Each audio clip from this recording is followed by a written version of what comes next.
Kylie Ota, and today we're going to be talking about how to maximize your ROI by doing this one little thing today will guarantee that you max out your ROI like every day going forward.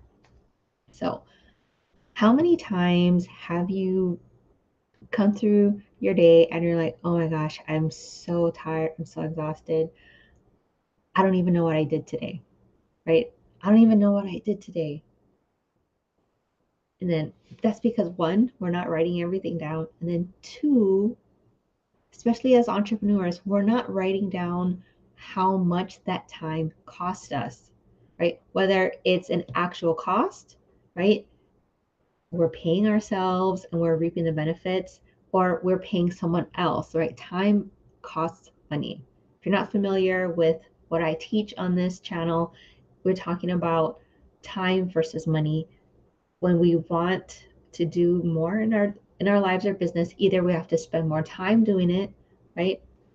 I could do my own marketing, or I could pay someone else to manage my marketing for me. That's just how it goes, right? Either you do it or you pay someone else to do it. That's just how business works.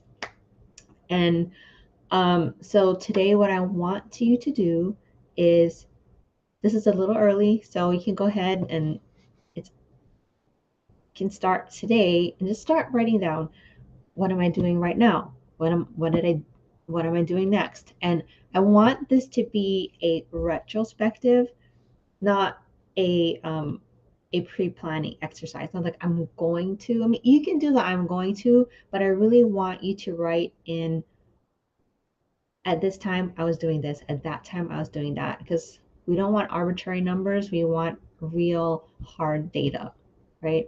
And not like, how many views do I hope to get? It's like, how many views did you actually get today on your post? So anyway, so let's just take this for example, creating a video for my channel. Okay, write that down. And then what I'm going to do, using this as an example, is I'm going to track exactly how many dollars came in, right? So we're talking about clicks to clients. How many clicks is good, but clicks don't always transfer into clients, right? We could be tracking vanity metrics like, oh, I got likes, comments, and shares. But how many of those likes, comments, and shares actually turned into dollars in your business? So that's what I'm going to have you track. So today, we need the starting data. We need the starting data. So I need you to write down what you did today, line by line, hour by hour. Like, we don't have to get down to the minute, but it just depends how much data you want to collect, or what types of data you want to collect, and how in the weeds do you want to get about that data. So, right, you can do it hourly. I prefer 30 minutes because for those of us with ADD, we don't always spend a whole hour doing one thing, right?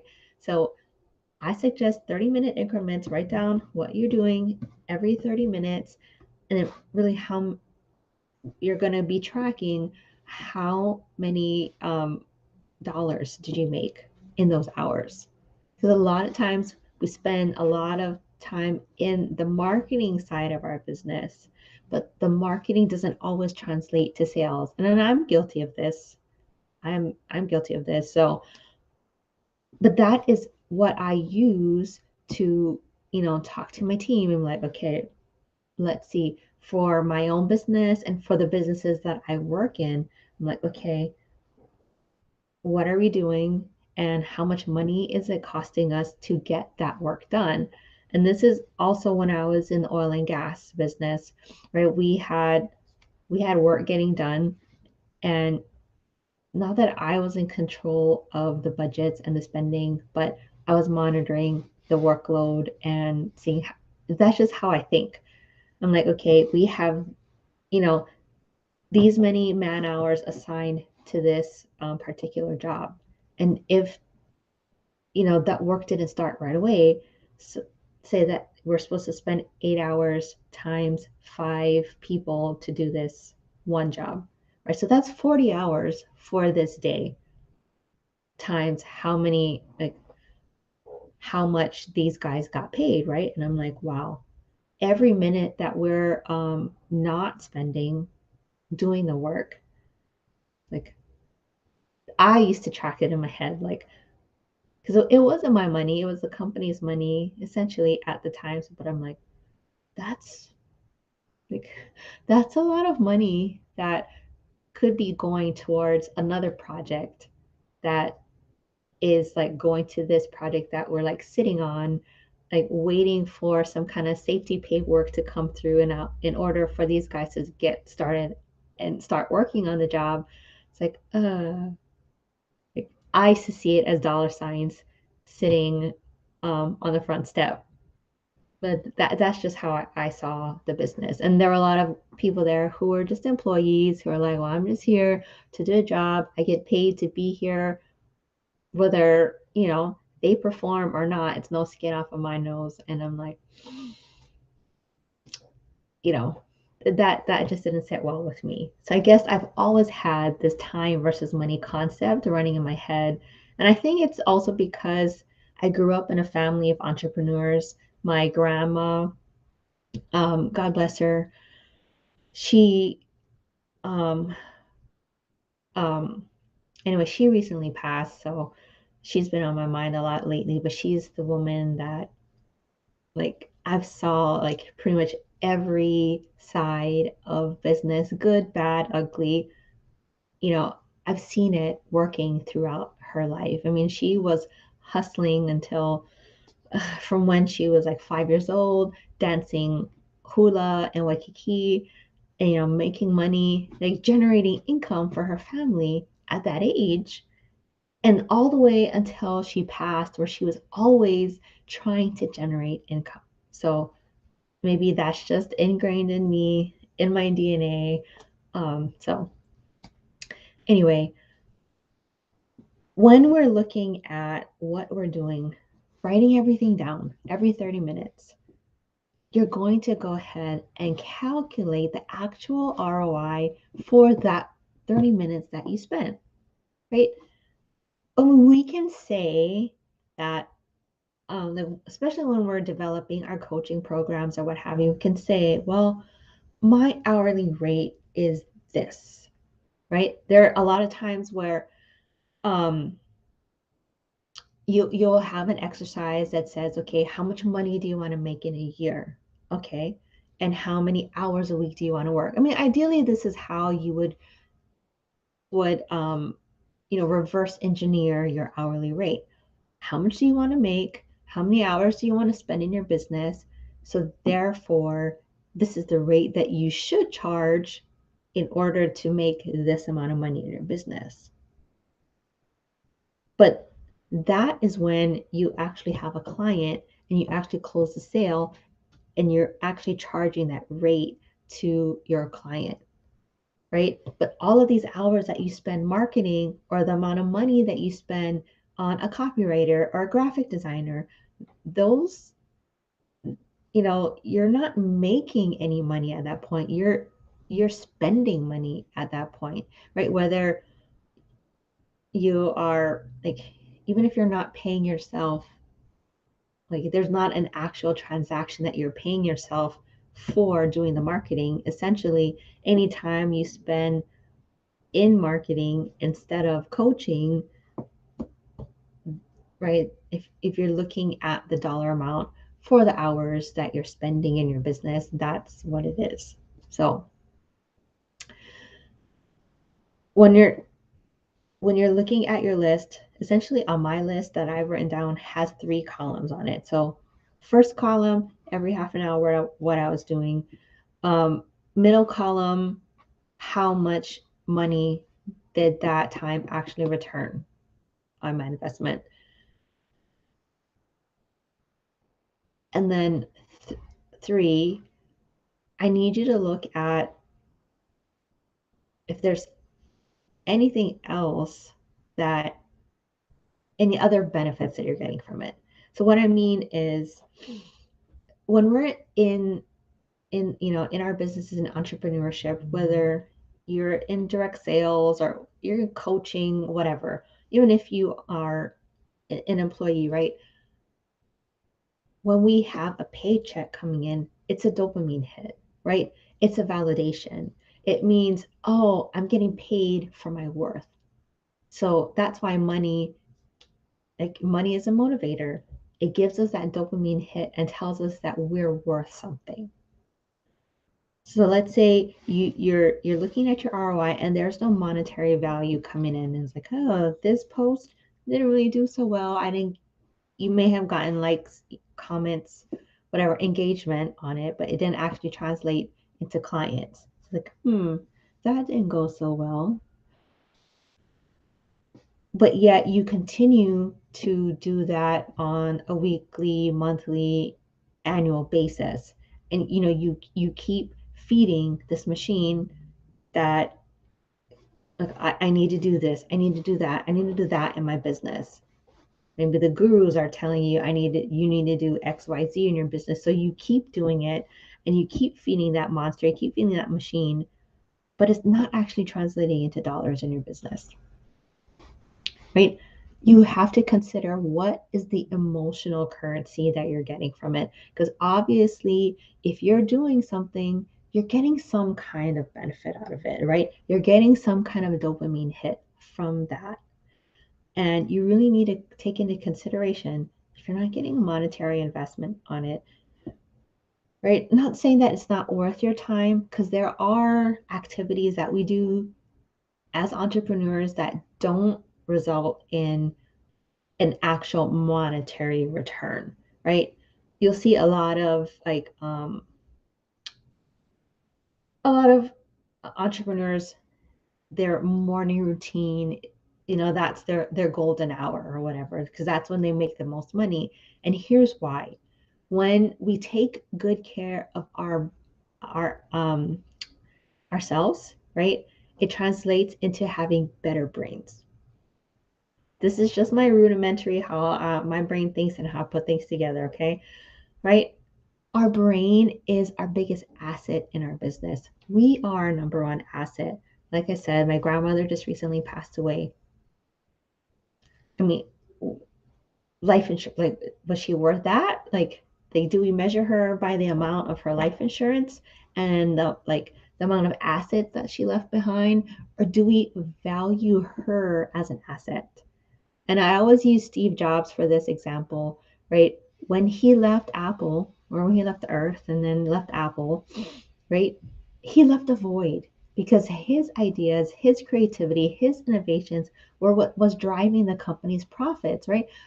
We're all chomping at the bit. Sorry, my leg. Oh, my leg is falling asleep. Anyhow, we're chomping at the bit. Like, oh, what's his next innovation? What's his next idea? Or like, if you follow Gary Vee or someone like what is his currency? His currency is his words, his voice, his ideas, like what he spouts off. And that's why he's always recording himself, because he's like, oh yeah, this is content, that's content. So his content is his currency, right? Steve Jobs' ideas were his currency. And so, right, we have to consider what is our currency, and like what are we contributing, and what are we doing that is contributing to our currency.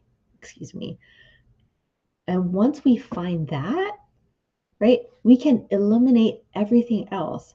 And there's some things that we can't eliminate, right? I talk about automations, I talk about delegating. So there's the AED concept that I used to be a combat medic in the Army, and so I use medical analogies. I was in the oil and gas. Sometimes I use oil and gas analogies. So this is a medical analogy. There is an AED machine that you'll see, right? It's a defibrillator, right? It's that thing that you put on the person's chest to, you know, jumpstart their heart, so to speak. Well, it's actual, right? So you'll jumpstart them with this AED machine. And I use the AED acronym automate, eliminate, and delegate. Not necessarily in that order, but I use the acronym AED so that you remember what they are, right? You want to automate whatever you can. And I am the queen of automations and systems because I realized when I was working full time, in the oil and gas industry, I didn't have the time to invest. Like, I wasn't a full time entrepreneur, but I set up my systems and automations to make it look like I was a full time coach, right? I'm like, oh yeah, send me a link to your calendar, and right, send them a link. They sign up for a time. They got an email confirmation with a Zoom link and telling them everything that they needed to tell. Like, I didn't have an assistant at the time, and I mean, I've hired VAs and everything, thinking that hiring a VA would buy me back some of my time, but it didn't, because when you have an assistant, you still have to train them and tell them what you want them to do. So there is a steep learning curve. And I know that's why a lot of you out here, you're like, I want to clone myself. And that's a lot. That I hear that a lot. Right? I want to clone myself. The reason why you want to clone yourself is because you don't want to go through the hassle of training somebody else. And when you have a system that is automated, right, you don't have to train anybody else. Like, these things just happen automatically in the back end of your business and you don't ever see them. So that's why I love automations, specifically. Excuse me. And then E, eliminate. Right before you delegate to anyone else, or D is for delegate, you want to eliminate anything that is not generating an ROI for your business. Because why are you going to pay somebody to do something that's not bringing in any money, right? You can automate as much as you want as well, and like, if it's bringing in money, usually an automation is a set it and forget it thing. So it's a one-time cost that will just generate profit or no profit. So I kind of put that in a different category, but um, right, you want to eliminate before you delegate, because you don't want to pay someone to do something that is not giving you an ROI. And the only way you're going to determine any of that, and this is also for you who, whether you have a team, right, you can do team activities, or if you're a solopreneur, you're going to just list your personal activities. Like, what are you doing? What are the people on your team doing? And I like, is this even necessary? Like, that was my biggest pet peeve back in corporate, was like, oh my gosh, ah, yes, I get it. Safety. There was a lot of safety things that we had to do, but it's like, wow. Sometimes there were just a lot of red tape because things just had to pass through so many different people's hands. And when you pass it through a person's hands, right, that's hours on the clock that is going onto a paycheck that the employer is essentially paying for. And I know it's not my money. It's the company's money. But still, when I was calculating the man hours, like, okay, this is an 8-hour job, but 5 people are assigned to do it. And these guys are getting paid X amount. Oh, there's a crane operator and right? So depending on what role that they had, like, okay, we got a lead, we got some, just workers. Hmm, fancy that. Let me know if you can hear me. I just got a notification that something's wrong with my audio. Anyhow, like, crane operator, different rate, higher pay rate. And every hour that he's on the job, we're paying for his hour. So I'm like, okay, if we had a lift going on, it's like, okay, like, set everything up and then have the crane guy come in. Or we have to make sure we're ready. When we say we want the crane, boom, like, in, out, and like, be done. Yes, am I concerned about them and their time? Because, right, we're all people, right?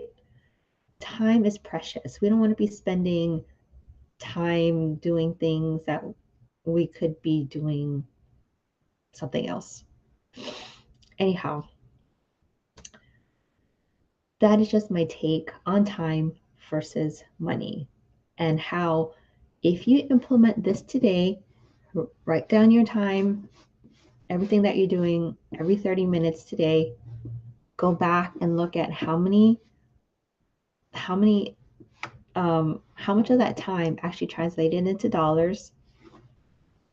And if you're seeing that that column is really low, you want to go back and see which of these things that you're doing needs to be eliminated. And if it's something that is necessary for the operation of your business, but it doesn't necessarily translate into dollars, you need to go ahead and automate or delegate that. And because your time is worth a lot more as the owner, right? In any company, the CEO always gets the top pay, and all the people coming in after, even if you're a senior executive, you still don't get paid as much as a CEO. So we're not talking about um, belittling anyone at this point, but that's just how it goes, right? You are the owner, you get paid to be the asset, to be the brains of your business. And because without you, everyone that comes in behind you or any of your direct reports, like if you're not generating income from your ideas, then you really have no income to pay your people's paychecks. So go ahead and do that today. And if you're watching this, leave me a comment. Let me know if this helped you, because I guarantee if you start doing this today and every single day, right? Look at what you're doing, calculating the ROI on those activities and eliminating, automating and delegating the things that don't need your brains, your asset to handle.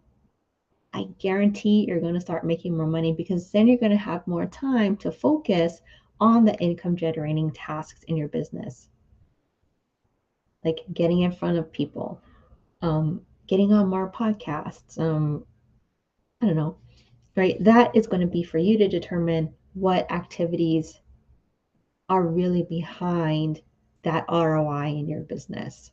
And you won't know until you make your list and you actually calculate the value of your time. Okay, so thank you for watching. If you're new to my channel, go ahead and go to kylieota.com and go ahead and follow me on all social media platforms. I'm at IG at kylieota_. If you want to catch some of my stories, some of the other trainings that I've done there on how to maximize your ROI and get your time back by using systems and automations, go ahead and go there. And I'll see you again next time. Okay, bye.